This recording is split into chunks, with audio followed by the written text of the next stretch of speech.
नमस्कार, मैं प्रवीण शर्मा स्वागत करता हूं आपका अपने YouTube चैनल एस्ट्रो एजुकेशन में। दोस्तों, मेरे चैनल में एस्ट्रोलॉजी और एजुकेशन से रिलेटेड वीडियोस अपलोड किए जाते हैं। मेरे वीडियोस की नोटिफिकेशन पाने के लिए मेरे चैनल को सब्सक्राइब कर लें और बेल बटन को भी दबा दें।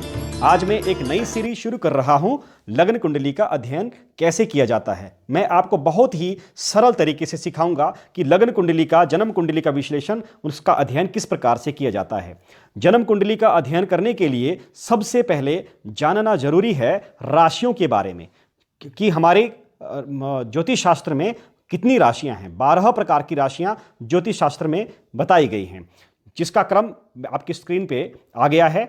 नंबर 1 पे मेष राशि, नंबर 2 पे वृषभ राशि, नंबर 3 पे मिथुन राशि, नंबर 4 कर्क राशि, 5 सिंह राशि, 6 कन्या राशि, 7 तुला राशि, 8 वृश्चिक राशि, 9 धनु राशि, 10 मकर राशि, 11 कुंभ राशि और 12 मीन राशि। इन राशियों का क्रम इसी प्रकार से रहेगा। नंबर 1 पे मेष राशि, नंबर 2 पे वृषभ राशि। अगर हम 5 नंबर की बात करें तो सिंह राशि की बात कर रहे हैं। अगर हम 8 नंबर की राशि की बात कर रहे हैं तो वृश्चिक राशि की बात कर रहे हैं।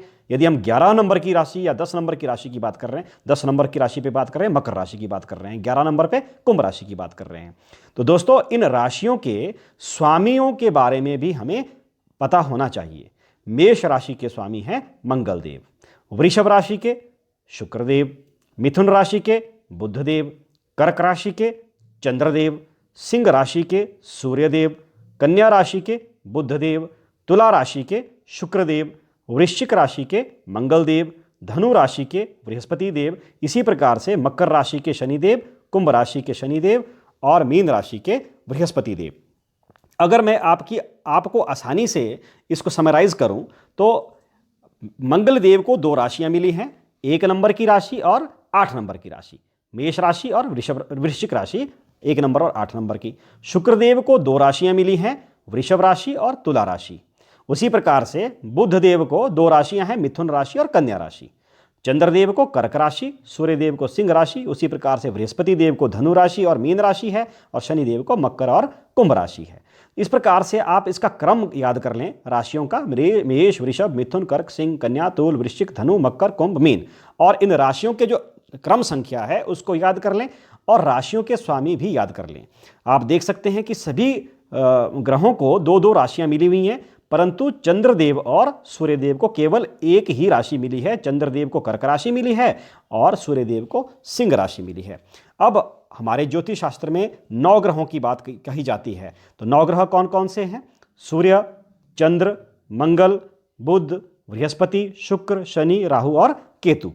लेकिन आपने देखा होगा कि राहु देव और केतु देव को कोई भी राशि नहीं मिली है, क्योंकि राहु देव और केतु देव को छाया ग्रह कहा जाता है। राहु देव शनिदेव की छाया है और केतु देव मंगल देव की छाया कहा जाता है।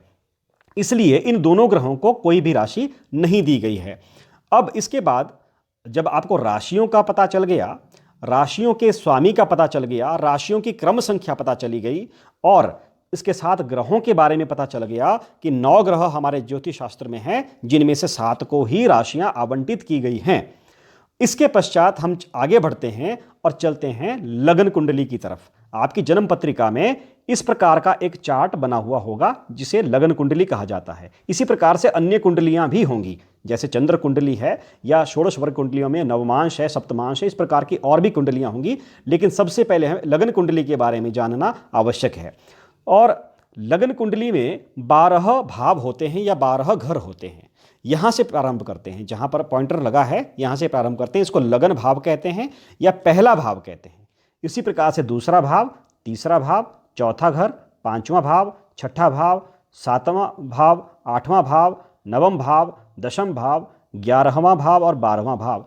इन भावों का क्रम यही रहेगा, इन भावों का क्रम ऐसे ही रहेगा। ये भाव 1 है, भाव 2 है, भाव 3 है, भाव 4 है, भाव 5, इसी प्रकार से चलेगा। इस क्रम को भी याद कर लीजिए।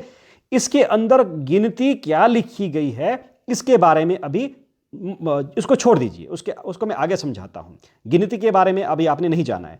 इसके अंदर गिनती लिखी होगी, यह आवश्यक नहीं है कि यहाँ 1 लिखा होगा, यहाँ 2 ही लिखा होगा, यहाँ कुछ भी लिखा हो सकता है 1 से 12 तक। लेकिन उस गिनती पे अभी आप मत जाइए। अभी फिलहाल आप इतना याद कर लीजिए कि ये भाव 1 है, ये भाव 2 है, ये भाव 3 है। इसी क्रम में आगे बढ़ते जाइए और ये 12 तक भाव इसके हैं। और इन भावों का अलग अलग अभिप्राय होता है, इन भावों में ग्रह भी बैठे होते हैं, वो बाद की बात है। फिलहाल आप अभी इतना समझिए कि ये भावों का क्रम इस प्रकार से रहेगा। पहले भाव को लगन भाव कहते हैं और इसी प्रकार से भाव आगे चलते रहेंगे। अब आते हैं गिनती के ऊपर। मान लो अब हम बात करते हैं कि इस प्रकार की जन्म कुंडली है। अब हम ग्रहों पे नहीं जाएंगे कि किस भाव में कौन सा ग्रह लिखा हुआ है, उस पे नहीं जाएंगे। अभी आप गिनती पे जाइए। अब आप गिनती को समझिए।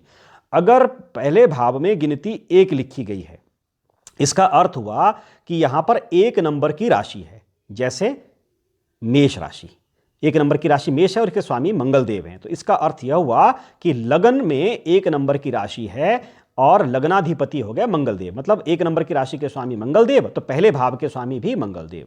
उसी प्रकार से यहां पर 2 नंबर की राशि लिखी हुई है, तो 2 नंबर की राशि हुई वृषभ राशि और वृषभ राशि के स्वामी है शुक्रदेव। तो इसका अर्थ हुआ कि दूसरे भाव के मालिक हो गए शुक्रदेव। मतलब ये दूसरा जो घर है यह शुक्रदेव का है। तीसरा घर बुधदेव का हो गया, मिथुन राशि होगी। चौथा घर चंद्रमा का हो गया, ये कर्क राशि हो गई। पंचम घर जो है सूर्यदेव को मिल गया, ये आपको सिंह राशि मिल गई इसको। और छठा घर जो है वो बुधदेव को दोबारा मिल गया, कन्या राशि। सप्तम घर जो है वो शुक्रदेव को मिल गया, तुला राशि को। अष्टम घर वृश्चिक राशि को मंगलदेव को मिल गया। नवम घर बृहस्पति देव को मिल गया, धनु राशि को। 10वां घर और 11वां घर शनिदेव को मिल गया, इसमें मकर और कुंभ राशि आ गई। और 12वां घर मिल गया मीन राशि, शनिदेव को, बृहस्पति देव को मिल गया। तो दोस्तों ऐसा जरूरी नहीं है कि आपके लग्न भाव में 1 ही लिखा हो। इसको मैं और स्पष्ट करता हूं। जैसे कि यहां पर कुछ और लिखा है, जैसे यहां पर लगन भाव में क्या लिख दिया गया है, 5 लिख दिया गया है। जब 5 लिख दिया गया है, इसका अर्थ यह हुआ कि लगन भाव में 5 नंबर की राशि है सिंह राशि और सिंह राशि के स्वामी हैं सूर्यदेव। इसका अर्थ यह हुआ कि इस कुंडली के लगनाधिपति, इसको लगन भाव कहते हैं, मुख्य भाव यही होता है, ये आदमी का, व्यक्ति का पूरा शरीर होता है। तो इसके स्वामी हो गए सूर्यदेव। अब दूसरे भाव में, ये दूसरा भाव है, मैंने पहले बोला कि भाव वही रहेंगे, वो नहीं बदलेंगे। दूसरे भाव में दूसरा भाव जो दूसरा घर है, आप घर समझ लीजिए कि दूसरा घर मिल गया 6 नंबर की राशि को और 6 नंबर की राशि है कन्या राशि बुधदेव को। उसी प्रकार से तीसरा घर मिल गया शुक्रदेव को। चौथा भाव मिल गया मंगलदेव को। 5वां भाव मिल गया बृहस्पति देव को। 6ठा भाव और 7वां भाव शनिदेव को मिल गया। 8वां भाव बृहस्पति देव को। और 9वां भाव जिसमें 1 नंबर लिखा है, ये 1 नंबर की राशि मेष राशि हो गई, ये मंगलदेव को मिल गया। 2 नंबर की राशि 10वें भाव में आ गई। 10वां जो घर है, 10वां भाव जो है वो मिल गया मकर राशि को और इसके मालिक है शनिदेव। और 11वां भाव भी शनिदेव को मिल गया और 12वां भाव मिल गया बृहस्पति देव को। अब आप देखेंगे कि पहला घर सूर्यदेव को, दूसरा बुधदेव को, तीसरा शुक्रदेव को, इन राशियों के अनुसार मिल गया। जो क्रम संख्या, जो भी राशि, जो भी नंबर यहाँ गिनती लिखी हुई है आपकी जन्म कुंडली में, जो भी गिनती जिस भाव में लिखी गई है, इसका अर्थ यह हुआ कि उस भाव के स्वामी, उस जो गिनती लिखी है वो हो गए। जैसे 5 नंबर के स्वामी सूर्यदेव।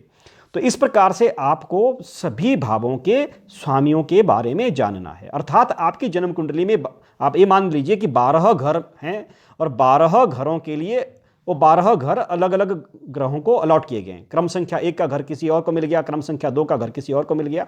इसी प्रकार जैसे क्रम संख्या यहाँ पर इस कुंडली में क्रम संख्या 1 का घर 5 नंबर वाले को मिल गया, सूर्यदेव को मिल गया। तो इस प्रकार से आपने इनको जानना है कि 12 भाव हैं और उन भावों को भाव नहीं बदलेंगे, वो उनकी गिनती वैसे ही चले, क्रम संख्या वैसी रहेगी। लेकिन उसके अंदर जो गिनती लिखी होगी उस गिनती के अनुसार उस घर की अलॉटमेंट हो गई कि ये घर इस व्यक्ति को अलॉट हो गया, इस ग्रह को अलॉट हो गया। तो इस प्रकार से आपने इसको याद रखना है। उसके बाद एक बात और आपने समझनी है कि एक जो भाव है, एक भाव 30 अंश का होता है। ये जो एक घर है ये 30 अंश का है और इस प्रकार से 12 भाव हैं, तो 12 भाव का पूरा चक्कर कट के 360 अंश हो गया। तो इस प्रकार से एक घर जो है 30 अंश का हो गया। अब 30 अंश का क्या अर्थ हुआ, इसको मैं समझाता हूं। इसका अर्थ यह हुआ कि कोई भी ग्रह जब आपकी जन्म कुंडली में लिखा होता है तो उसके आगे कुछ अंश लिखे होते हैं, भी यह ग्रह इतने अंश का है। जैसे एग्जाम्पल के लिए 5 नंबर लिखा है, 5 नंबर का अर्थ हुआ सूर्यदेव अर्थात सिंह राशि। तो सूर्यदेव का आगे अगर लिखा हुआ है कि वो 8 अंश का है, तो इसका अर्थ यह हुआ कि 8 अंश पे उसकी ताकत कितनी है, उसका बल कितना है, वो डिग्री के अनुसार देखा जाता है। अगर किसी ग्रह का बल 0 अंश से 6 अंश के बीच में हो तो उसकी पावर 25% ही होती है। 6 अंश से 12 अंश के बीच में किसी की डिग्री हो तो उसकी ताकत 50% होती है। 12 डिग्री से 18 डिग्री पे पूरी ताकत 100% ताकत होती है, और 18 डिग्री से 24 डिग्री तक दोबारा 50% पावर रह जाती है, और 24 डिग्री से 30 डिग्री तक दोबारा 25% ही पावर रह जाती है। एक बात और ध्यान देने योग्य है, अगर किसी ग्रह की डिग्री 0 से 2 हो, 0, 1, 2 हो, या 28, 29, 30 हो, तो लगभग वो बलहीन ही होता है, मृत प्राय होता है, वो परिणाम नहीं दे पाता है। तो इसी प्रकार से डिग्रियां शुरू होती है यहाँ से, जैसे 0 से शुरू हो गई और यहाँ बीच में 15 डिग्री आ गई, और यहाँ पर पूरा बलवान कोई ग्रह हो गया, और यहाँ पर आगे दोबारा से उसकी ताकत कम होती जाएगी। उसी प्रकार से इस भाव का भी देखा जाएगा, यहाँ से शुरू होगा 0 से और यहाँ तक 30 तक पहुँच गया।